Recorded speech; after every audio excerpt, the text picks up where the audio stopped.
আচ্ছা, চট করে শুরু করা যাক আজকের এই বিশ্লেষণ। একটা খুব কৌতূহলোদ্দীপক ব্যাপার। ভাবা যাক, আমাদের শরীর কিন্তু প্রাকৃতিকভাবেই ঠিক সেই হরমোনগুলো তৈরি করে যেগুলো আজকালকার দামি ওজন কমানোর ওষুধে পাওয়া যায়।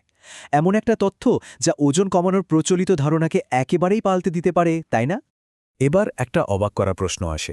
শরীরের ভেতরে যদি আগে থেকেই চর্বি পোড়ানো বা ফ্যাট বার্নিংয়ের এমন একটা ন্যাচারাল সিস্টেম থেকেই থাকে, তাহলে কোটি কোটি মানুষ কেন বারবারই জেদি মেদ কমাতে গিয়ে হিমশিম খাচ্ছে? এর উত্তর কিন্তু লুকিয়ে আছে আমাদের রোজকার জীবনযাপনের একেবারে গভীরে, আর সেটা নিয়েই আজ আমরা বিস্তারিত জানব।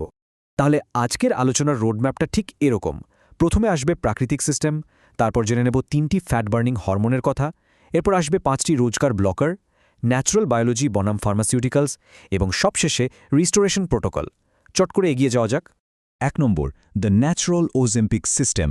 একটা বিষয় খুব ভালোভাবে বোঝা দরকার। ফ্যাট বার্নিং বা চর্বি পোড়ানোর ক্ষমতা কমে যাওয়ার পেছনে কিন্তু বরাবর জেনেটিক্স বা কোনো বড় অসুখের ভূমিকা থাকে না, বরং আসল ঘটনা হলো আমাদের ভেতরের একটা সিস্টেম প্রতিদিন সকালে আমাদের অজান্তেই বন্ধ হয়ে যাচ্ছে। বিষয়টা কিন্তু আমাদের মেটাবলিজমের একটা চমৎকার রুল অফ 3 বা 3-এর নিয়ম মেনে চলে। প্রথমত, অন্ত্র বা গাট থেকে আসে GLP-1, যা তৃপ্তি দেয়। দ্বিতীয়ত, মস্তিষ্ক থেকে আসে AI আবিষ্কৃত VRP, যা ক্ষুধা নিয়ন্ত্রণ করে। আর তৃতীয়ত, লিভার থেকে তৈরি হয় FGF21। এগুলো একসাথে আমাদের শরীরে একটা পূর্ণাঙ্গ শক্তিশালী ইঞ্জিন হিসেবে কাজ করার জন্যই তৈরি। FGF21-এ সবচেয়ে আশ্চর্যের ব্যাপারটা হলো এর কাজ করার ধরন। ওকলাহোমা বিশ্ববিদ্যালয় নিশ্চিত করেছে যে এটি শরীরে ক্যালোরি পোড়ানোর একটা বিল্ট ইন সুইচ হিসেবে কাজ করে। মানে GLP-1 যেমন শুধু খিদে কমায়, FGF21 কিন্তু তার থেকেও এক ধাপ এগিয়ে সক্রিয়ভাবে ক্যালোরি পোড়ানোর হার বাড়িয়ে দেয়। ব্যাপারটা সত্যিই অভাবনীয়, তাই না? 2 নম্বর, 5টি রোজকার হরমোন ব্লকার। এখানে একটা দারুণ অবাক করা তথ্য রয়েছে। আমাদের রোজকার সাধারণ অভ্যাসগুলোই কিন্তু প্রতিদিন দুপুর হওয়ার আগেই এই 3টি শক্তিশালী প্রাকৃতিক হরমোনকে পুরো ব্লক করে দিচ্ছে। মানে শরীর নিজে থেকে কোনো ভুল করছে না, আমাদের লাইফস্টাইলই তাকে বাধা দিচ্ছে।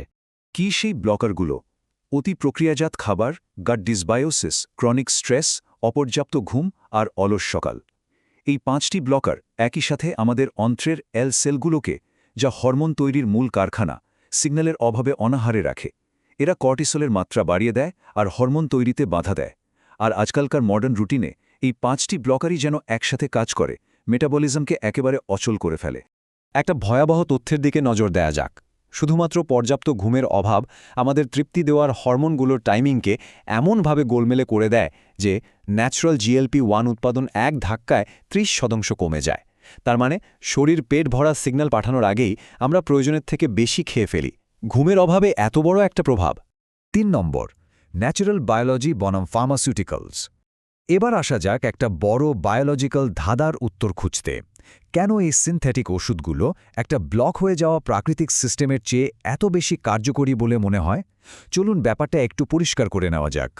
আসলে বিষয়টা হলো, ন্যাচারাল GLP-1 আর সিনথেটিক সেমাগ্লুটাইড দুটোই কিন্তু ঠিক একই রিসেপ্টরগুলোকে টার্গেট করে। তফাৎটা তাহলে কোথায়? ওষুধের ভার্সানটাকে গঠনগতভাবে একটু বদলে দেওয়া হয়েছে, যাতে মডার্ন লাইফস্টাইলের কারণে দুর্বল হয়ে পড়া সিস্টেমের ক্ষতিপূরণ করা যায়। কোনো ম্যাজিক নয়, এটা মূলত একটা বায়োলজিক্যাল হ্যাক। এই তফাৎটা আরও স্পষ্ট হবে এদের হাফ লাইফের তুলনায়। আমাদের রক্তে থাকা DPP-4 এনজাইম ন্যাচারাল GLP-1-কে মাত্র 1 থেকে 2 মিনিটের মধ্যেই ক্ষয় করে ফেলে।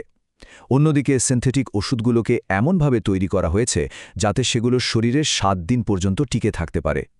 ওষুধের এরকম সাকসেসের আসল চাবিকাঠি কিন্তু এখানেই। গবেষণার মূল থিসিসটা ঠিক এই কথাটার মধ্যেই লুকিয়ে আছে।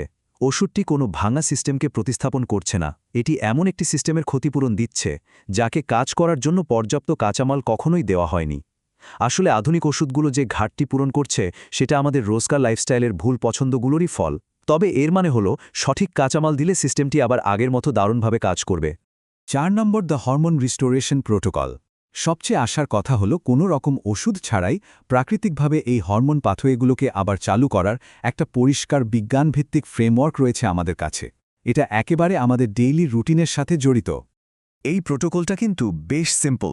খালি পেটে সকালের ব্যায়াম থেকে শুরু করে ঠিকঠাক প্রথম খাবার, তারপর সারাদিন অন্ত্র বা গাটের যত্ন নেওয়া এবং সন্ধ্যায় কর্টিসল ম্যানেজমেন্ট। এই ক্রমানুসারে সাজানো ধাপগুলো আমাদের FGF21 এবং GLP-1 হরমোনকে আবারও ফুললি অ্যাক্টিভ করে তোলে। মাইক্রোস্কোপিক কাজগুলোকে আমাদের প্রতিদিনের অভ্যাসের সাথে জুড়ে দেওয়ার এটা একটা অসাধারণ উপায়। মর্নিং প্রোটোকলে থাকছে সকালে নাস্তা করার আগে 20 থেকে 30 মিনিটের খালি পেটে ব্যায়াম। এটা কিন্তু FGF21 আর GLP-1 দুজনকেই একসাথে অ্যাক্টিভ করে। খালি পেটে অ্যারোবিক এক্সারসাইজ দিয়ে দিন শুরু করা হলো ultimate dual hormone activation signal. এটা লিভার আর গাট দুটোকেই একসাথে জাগিয়ে তোলে আর সারা দিনের জন্য হরমোন নিঃসরণের একটা দারুণ ভিত্তি তৈরি করে দেয়। তারপর আসে দিনের প্রথম খাবার, 30 থেকে 40 গ্রাম প্রোটিন, ফার্মেন্টেবল ফাইবার যেমন ওটস বা শিন জাতীয় খাবার আর ওমেগা-3 ফ্যাটি অ্যাসিড। এটা অন্ত্রের ব্যাকটেরিয়াগুলোকে শর্ট চেইন ফ্যাটি অ্যাসিড তৈরির কাঁচামাল দেয়, আর এই শর্ট চেইন ফ্যাটি অ্যাসিডই হল বিপুল পরিমাণে GLP-1 নিঃসরণ বাড়ানোর একেবারে আসল ম্যাজিক। সঠিক পুষ্টি দিলে শরীর কি অদ্ভুতভাবে কাজ করে, তাই না? দিন শেষে ইভিনিং প্রোটোকলটা কিন্তু আরও বেশি ক্রুশিয়াল। রাত 8টার মধ্যে স্ক্রিন বন্ধ করা আর 7 থেকে 9 ঘন্টার নিখুঁত ঘুম এখানে অপরিহার্য। ঘুমকে এখানে শুধু বিশ্রাম হিসেবে নিলে চলবে না, এটা হলো আসল হরমোন উৎপাদনের সময়। সন্ধে আলোর ব্যবহার কমানো আর কর্টিসল নিয়ন্ত্রণ করার উপরই নির্ভর করে পরের দিনের বায়োলজিক্যাল সাকসেস। এবার শেষ একটা খুব জরুরি প্রশ্ন দিয়ে আজকের বিশ্লেষণ শেষ করছি। আমাদের বুঝতে হবে ঠিক কোন লাইফস্টাইল ব্লকারগুলো এই মুহূর্তে আমাদের প্রাকৃতিক ফ্যাট বার্নিং হরমোনগুলোকে নিষ্ক্রিয় করে রাখছে। মেটাবলিজম কোনো জাদু নয়, এটা মাত্র কিছু নির্দিষ্ট ইনপুটের রেজাল্ট।